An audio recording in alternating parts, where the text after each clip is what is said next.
Hi everybody, welcome to our client education series installment this week.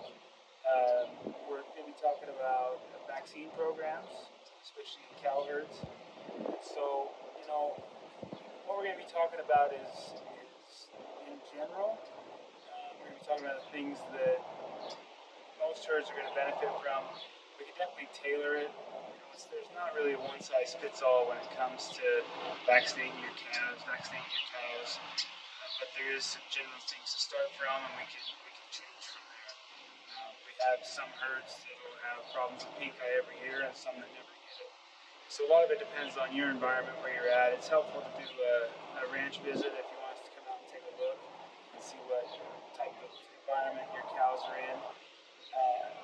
Main thing that I want you to remember though as we talk is the hard stuff is the stuff that's gonna win.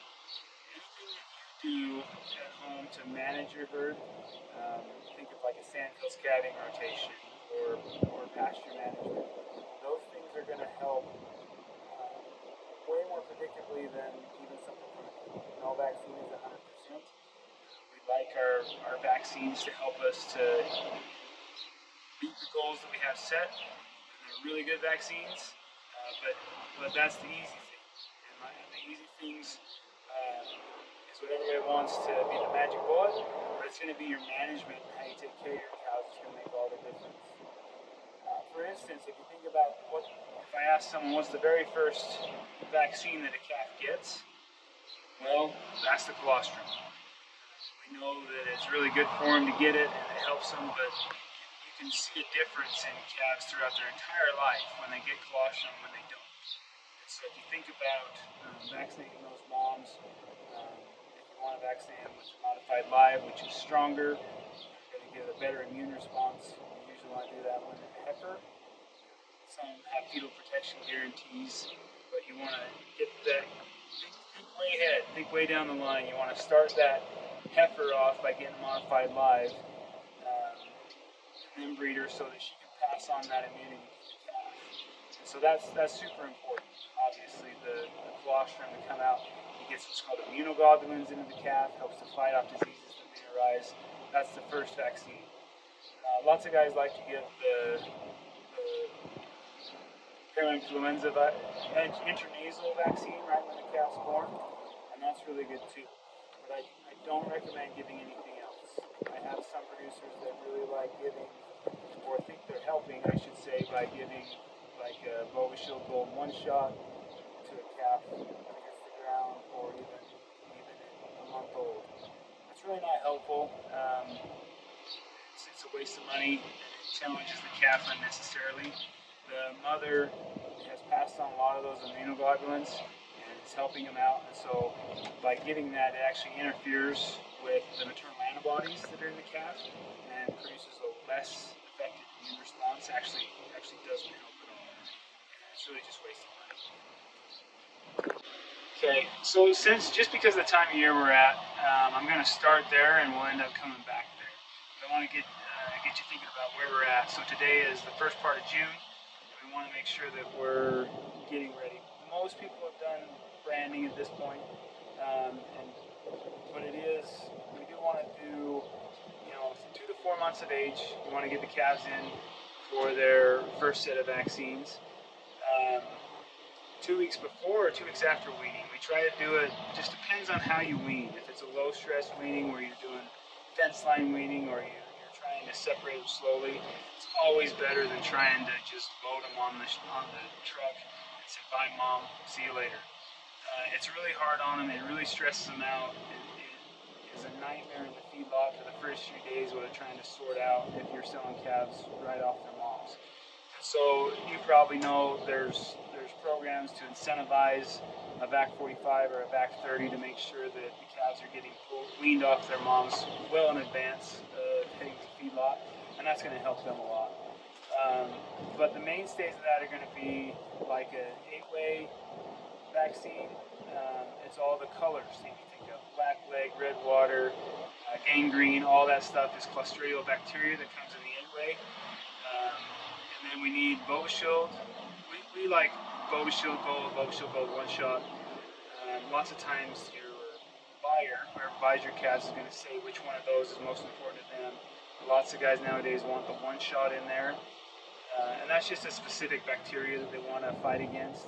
And then it's got several other viral diseases in there: IBR, PI3, bovine viral diarrhea virus, bovine respiratory syncytial virus. Anyway, really nasty stuff that's going to get calves down and out. And then of course you want to deworm them. And then you kind of have to decide how, other management things. Are you gonna implant them with growth hormones? Are you gonna give them pink eye if that's been a problem? That's some of the things we can tailor if we can sit down with you and talk about what you've seen in your herd before. That's the time to put fly tags in, do pour on. Typically those things, even though we'll see fly tags that have been in there for days and days, sometimes months, those things only work for about 35 days. So if you're relying on pour-on to keep the horn flies and the stable flies off their back, you're going to need to reapply it after about a month. And just remember, or have them on the scrubbers, the back scratchers out in the pasture.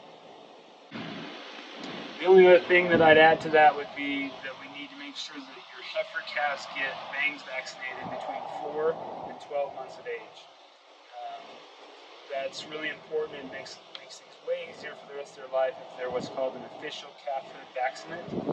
If they're not, the next time I see them, we have to draw some blood and make sure that we can sell them as a cow that's been tested. It's way easier just to vaccinate them, put the tag in at that age. We've switched over to radio frequency ID tags. They're still orange, but they go in the ear, and we hope they're pretty permanent. There's some we've seen fall out, but most of them are sticking better than even the Alright, so that gets us through the fall, and then gets us kind of into breeding time. You want to make sure that at least 30 days before breeding, that you get especially your heifers. Lots of guys will do their cows with a Bovashield Gold one shot, but it's got to be the FP5L5. So it's fetal protection guarantee, and it's got Vibrio lepto in it. So those are reproductive diseases that we can vaccinate against. I would definitely deworm them again, where they're coming off the nice summer where they've been eating the grass and have plenty of access to worms. Recirculate them. Reapply those fly tags. Put on the pour-on. That's a great time to do it. It's not anything extra to get them in. Just use that opportunity to set them up for a good winter by evacuating all the worms out of them at that point. And then I am a big fan of multi-min. Some guys balk at it because of the cost, but I have seen it really change the direction herds were going. I had one producer who had a really poor pregnancy rate in his replacement heifers. I think we had 80 that we preg checked, and he came back with about 30 of them open. It was really sad. All we really changed was we started putting multi-min in them, replacement heifers. We had a 99% conception rate the next time we did preg checks. And that's not the only time. I've seen it help bulls a lot. We're really deficient in selenium and copper in our area, all across the Midland Basin. And that can be just given to them, and they can store it in their liver for 90 days. It's really hard for any other kind of mineral to do that. Most of it has to be a daily intake, like with the licks with the tubs. So you want to have your cows all ready, and in that point, we're going to move into your pregnancy exam time. Make sure when we come out and preg check that we're getting rid of those cows that are subfertile or not fertile. It's kind of frustrating when you wonder why you're preg checking when we go back and check the same cow's been open for 2 years, and it's costing you money for those 3 visits. So just make sure you're making wise management decisions off of what we do when we preg check, and use that opportunity to take care of the deworming and any type of things that you see on them. Maybe you see lice or something like that. And then as we're coming up to prevent scours, we do like the scour guard to help prevent scours in our calves. We of course, give that to the moms. And then management comes into big play. If you've got a way to do a sandhill scatting rotation, it's key. And if you have questions about that, let me know, give me a call. But it's super helpful in making sure that don't let these little guys scour, and we hate to see them get all dehydrated and sick. We would love to talk to you about anything, questions you have about how to tailor these recommendations to your herd, and love to meet with you anytime you want. Thanks for watching. I'm Dr. Gamble. Glad you're with us.